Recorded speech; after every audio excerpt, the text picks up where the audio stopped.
I think this is the place. It better be, or I'm turning around and going home. Oh, come on. You said you'd help me with this. And you said this would take a day.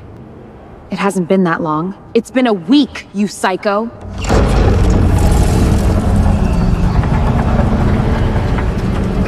What's going on, everyone? Paul Donis Maximus here. Today I'm going to be sharing with you yet another lazy way to jumpstart your AI short film. And this time we're going to be looking at Seedance 2.5 along with the 30-second video generation feature that I don't believe you can do with any other video model on the market as of right now. Again, this is completely game changing, and honestly, I did not expect anything good to come out of this test, yet I was pleasantly surprised that this thing actually worked on the first shot. But there were some changes that I wanted to make, and so I ended up rolling this a total of 3 times, and I'll walk you through that process because the way I went about this was very lazy and very innovative when you think about it, because after I share with you this process, you will soon understand why Hollywood continues to have heartburn as these AI video models continue to improve and allow someone like you yourself sitting at home in front of your computer to be able to generate something that in itself for 30 seconds of something like this would have cost hundreds of thousands of dollars, if not millions. And Seedance 2.5 has literally flipped that model upside down on its head. And so what I'm going to be doing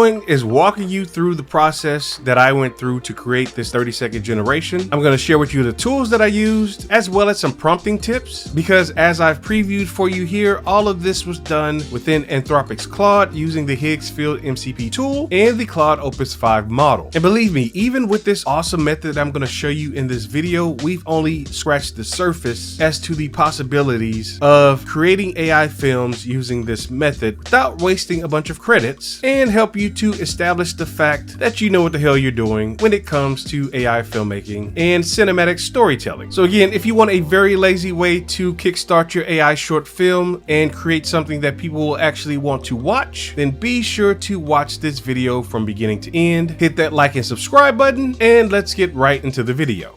So unless you've been living under a rock, you should know that Seedance 2.5 is now available globally, that is including the US. And I'm currently using Seedance 2.5 via Higgsfield. And the reason for that is because I like the Higgsfield MCP. I like the way that it integrates with Anthropic's Claude. And that's exactly what I used for this lazy way to make an AI short cinematic scene method that I'm going to be sharing with you in this video. And if you do decide to check out Seedance 2.5 via Higgsfield, then be sure to use our partner link in the description below this video. It's no extra cost to you, but it definitely helps the channel out. Appreciate that in advance. And you do not need the Higgsfield MCP in order for this method to work, but once you see me demonstrate it, it's just going to make sense, and you're going to be like, of course, why wouldn't I use the Higgsfield MCP for this? So once again, if you want to help the channel out and no extra cost to you, then be sure to click the link below to use our partner link if you're going to check Higgsfield out. Let's continue on. And before we really dive into this, I just want to show you guys how seamlessly this process went and how beautiful this looks, because everything just happened right here within Anthropic's Claude using Opus 5. And again, you can see where the Higgsfield MCP comes into play. But again, you don't need to be this fancy, but I'm doing it this way because it's literally like you yourself as the producer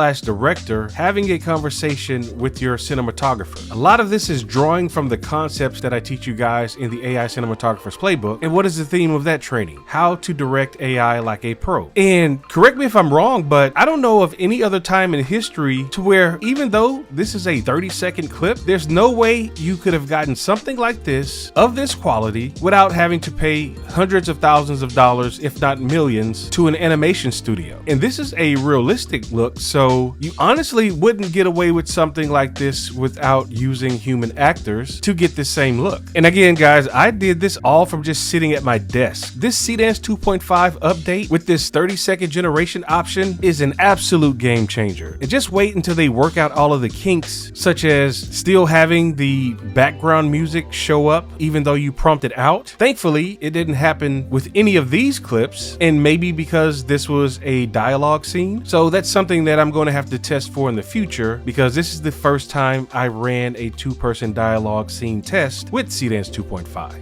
And I want to highlight this comment from Creative Brains Studio. On a previous Seedance 2.5 video, he says, "I see lines being drawn. Content will have to be worth the investment. This is a new bill on the list for sure." And I responded the way I did because, I mean, he's right. If we're getting AI to where we can actually get something very usable out of it that is studio quality, and at least at this point, it's accessible for 90% of the people without having to spend an arm and a leg to be able to pull something like this off, then yeah, just like Netflix, just like Spotify, just like HBO Max, just like your electricity bill, this becomes another monthly bill, so long as you can continue to get something that will allow you to achieve your results and enhance your AI filmmaking endeavors and creation process. What are you guys' thoughts? Okay, so let me explain how I first got started with this process. You guys may have seen in previous Flora AI video tutorials that I've used both of these consistent characters. In fact, I demonstrated this in a workflow where I have it to give me a consistent look, multiple angles of my consistent character, and I've given you guys a variation of this workflow that you could use for free if you use our partner link at Flora AI. I'll leave that link below this video, and if I remember, I'll leave the link to the Flora AI playlist that I've put together that has all of my tutorials, just so that you get an idea of what the possibilities are using node-based workflows. I love node-based workflows, but that's not what I used for this particular method that I'm going to show you. But anyway, for some reason, I got the idea of, hey, what would it be like to have both of these two AI characters in a cinematic scene together? I mean, they're obviously both witches, obviously from different eras, and I thought that would be unique, and I said, hey, let's try to do something with that. Now, again, you have the option to use that workflow that I just showed you, and that's going to work out for you if you don't have a subscription to Higgsfield AI, but I wasn't certain how this was going to turn out, and I didn't want to spend a lot of time creating all of those various angles and then upscaling them and then trying to attach all of those outputs within Claude, not really knowing off the top of my head how many inputs it actually takes. So I decided, again, since I have access to Higgsfield, since I'm still subscribed, I decided to use their Shots app. I've shown you guys this in previous videos, but basically what it does is it allows you to take one image, your consistent character, upload it, and then you ask it for a grid, and it creates this 9-panel grid of your consistent character. You can individually upscale them, take the ones that you want, but what actually happens is it generates as one full image and it upscales it to 4K for you, and I just use the entire grid as an input. I've done it before and it worked with another short animated sequence that I did with a futuristic woman running through the space hangar, blowing away all of the aliens. That method worked out pretty good. And again, same thing with this particular consistent character, had it create a grid, and then I just downloaded both of the outputs from Higgsfield and drop them both over here in Claude, along with one other thing. As you can see right here, it says new recording, and this is where I actually did the scripting. Like, no joke, the only thing I did was pull out my iPhone, open the voice memo app. It's a free app on there, and I just freestyled the script how I thought it should go, and then I just exported that recording from my iPhone using AirDrop, brought it into Claude, and again, I'm using the Opus 5 model, and it came default set onto high, and so that's where I left it. And then I used the following prompt. I said, see the two attached photos of my AI character, analyze the attached recording, which is a draft of the story I want to put together to test the 30-second capability for Seedream 2.5, and I actually meant to say Seedance 2.5. And just real quick before I forget, if I read any other prompts that seem weird to you guys, I use this app called Whisperflow, and what it allows you to do is you can speak out your prompts and then it translates everything for you, such as this. Write out this prompt in a text box, and then I'm going to hit the enter button just to show how it works, but I'm actually not going to press enter. And again, you can see that what you say shows up right here, but sometimes it doesn't translate exactly, and then sometimes I may have said Seedream 2.5 when I meant to say Seedance 2.5, so just FYI. And then I say the only thing I want to focus on right now is the script. I want to be able to take my two reference characters over to Seedance 2.5, paste in the prompt that contains the script and then hit go. First, let's make sure you understand the ask as well as the story itself. So again, this is as far as we've gotten so far. I started with 2 AI consistent characters that I already had done some things with in the past. So again, you don't have to go do anything fancy. Just look through your history, your library of work. You can grab something that you already have. If you don't have Higgsfield and you need to make multiple angles of that consistent character, then again, you've got access to this workflow that you can use for free over at Flora AI. It's got all the prompts, and all you have to do is change out your actual character and hit the run button, and you'll get all of these different angles. Or if you're going to use Higgsfield, which is what I'm doing, then you can use their Shots app. You then can add the output of that process, just like this, over in Claude, or if you're using ChatGPT, it's the same process. You can either type out your script, or you can do what I did, which is just freestyle it in a recording, attach it to Claude, and have it analyze the script for you. But again, I'd make sure you'd add something like this to have it tell you that it actually gets what you were trying to do, so that you actually get the story and the output that you were after. And it doesn't get much lazier than that, folks. 2 reference images and a recording of the script. And I want to tell you that the AI short film that you saw, it is exactly how I flowed it out in this recording to the T. There was one adjustment I made later in the chat that I may show you if I remember, that I said, you know, this could also go in the direction to where the door slowly opens at the end, because that was not initially in my recording. That's something that I came up with a little bit later. But one of the most important things out of all of this that I need to tell you is the following. It is going to help if you have an understanding of how story structure works, you know, what constitutes a beginning, a middle, and an end. What many of you may not know about me or this channel is that I do have experience with traditional filmmaking, and I used to produce, write, and direct all of my short films, and I focused extensively on the story aspects, because I know that if you can't tell compelling stories, nobody's going to watch anything you're doing. So even more important than the tech itself is understanding how to tell a story, understanding narrative structure, if you plan to take your AI filmmaking endeavors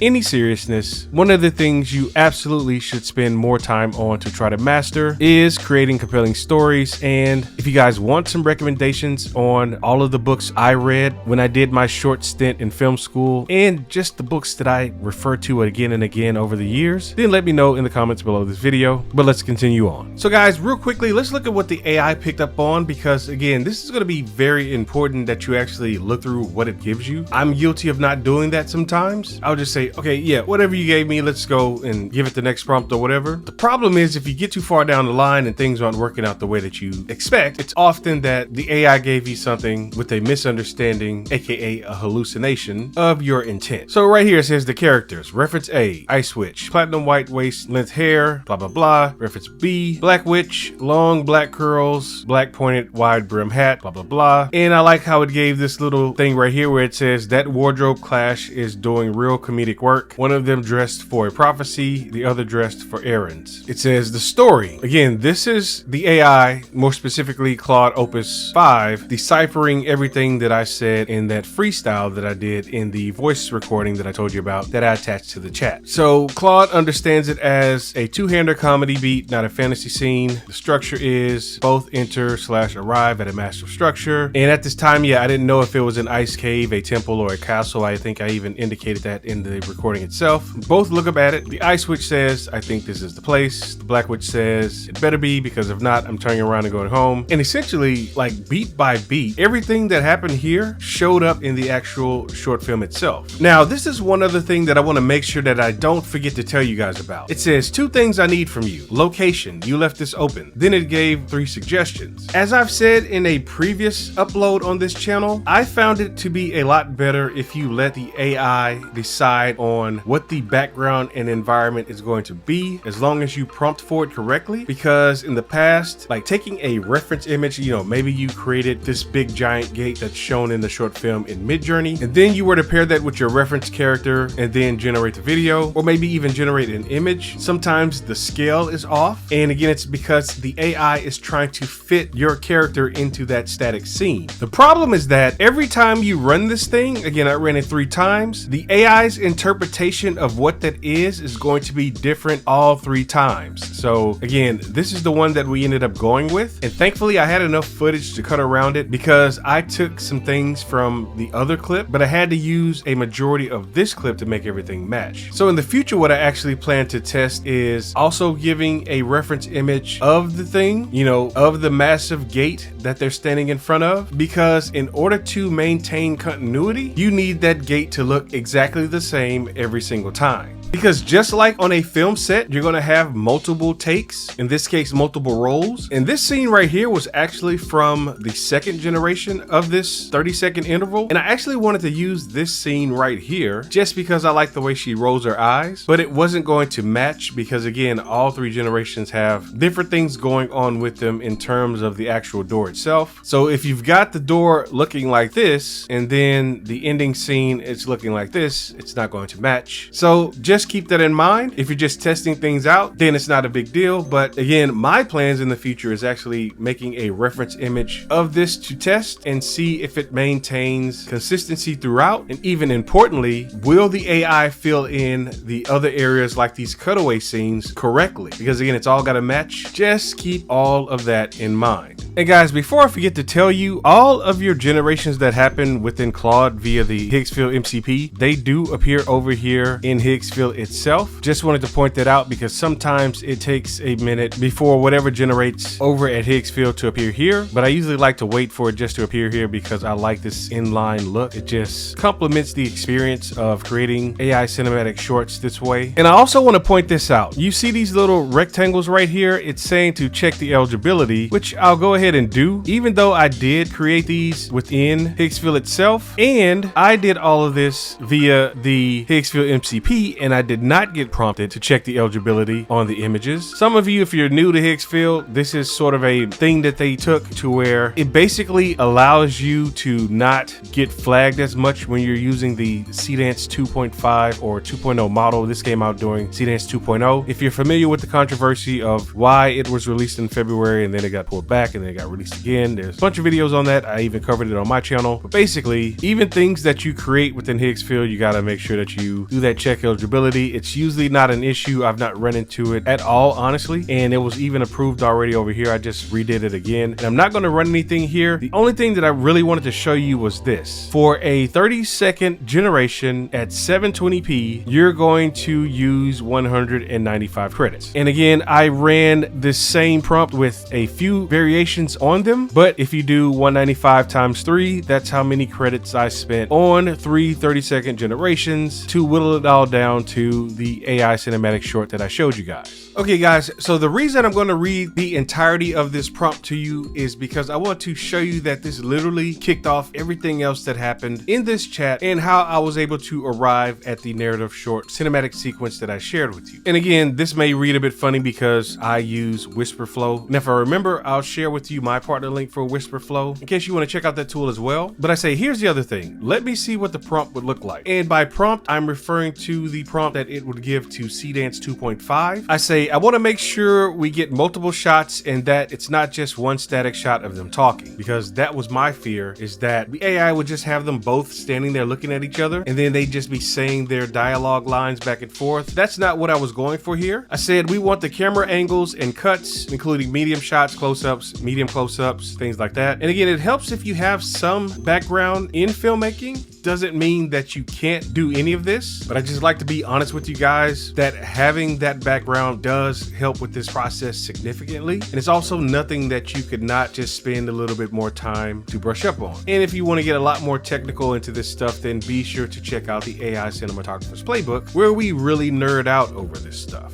I say we need to use the appropriate lenses for the job, but I want to make sure we're not getting one static shot with them just talking. This needs to look cinematic. Now, here's the other key piece of this, which is again why I say that prompting is not dead. Anyone who says that is a fool. I would say prompting is now more important than ever. Anyway, I said also, I need your advice based on the dialogue and the pacing. Do you anticipate we take the 4 minute 30 seconds? And this was incorrect. It should have been, do you anticipate that everything that we're doing here is going to take the full, not 4 minute 30 seconds, the full 30 seconds, or would this fit at 15 seconds or 20 seconds? And I also see this is where I said that after the Black Witch says her line about her being a psycho, if they're standing at this colossal obsidian temple door, maybe the door slowly starts to swing open. They certainly jerk their heads. They said certainly, it should have been suddenly. They suddenly jerk their heads back toward the door because they're startled as the door opens. I would like to add that in. Give me your estimate about how long the generation should be, whether it will actually fit within the 30 seconds or if it should be 15 seconds. If 15 seconds is too short, I don't know what that means where I say, let me see the prompt that we will use for Seedance 2.5. It probably was let me see the prompt that we will use for Seedance 2.5. But again, the AI understood exactly what I was saying, regardless of the way it was interpreted when I used whisper flow. And again, the AI came up with the shot list itself. And again, I go back to what I said early on in the video about how this is like having a conversation with your cinematographer on a film set. And again, it broke down the scene to the seconds, putting it at 28.5 seconds. And then it also gives you the analysis. 15 seconds gets you 2 lines and no door. So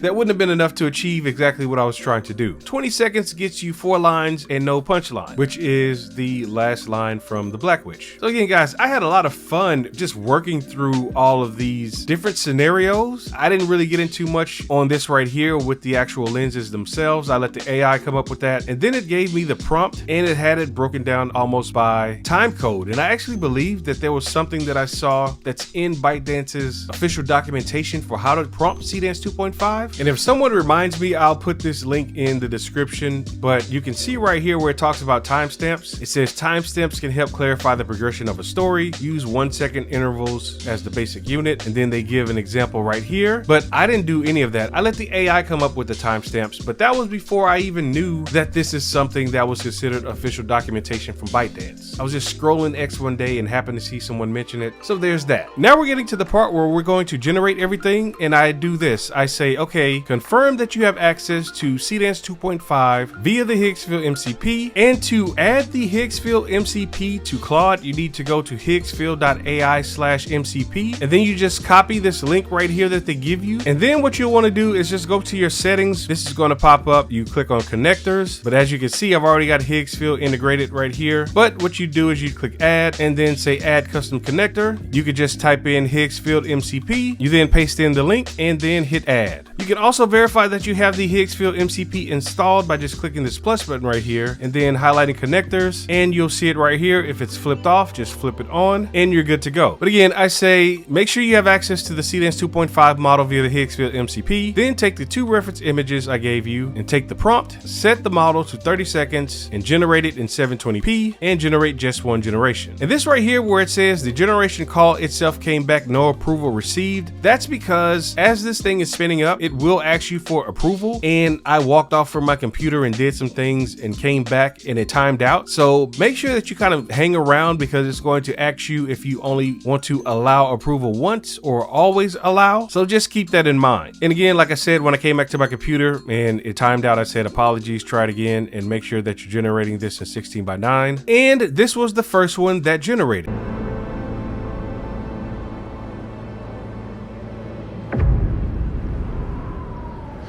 I think this is the place.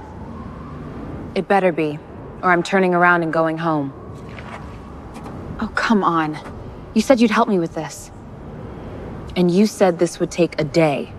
It hasn't been that long. It's been a week, you psycho.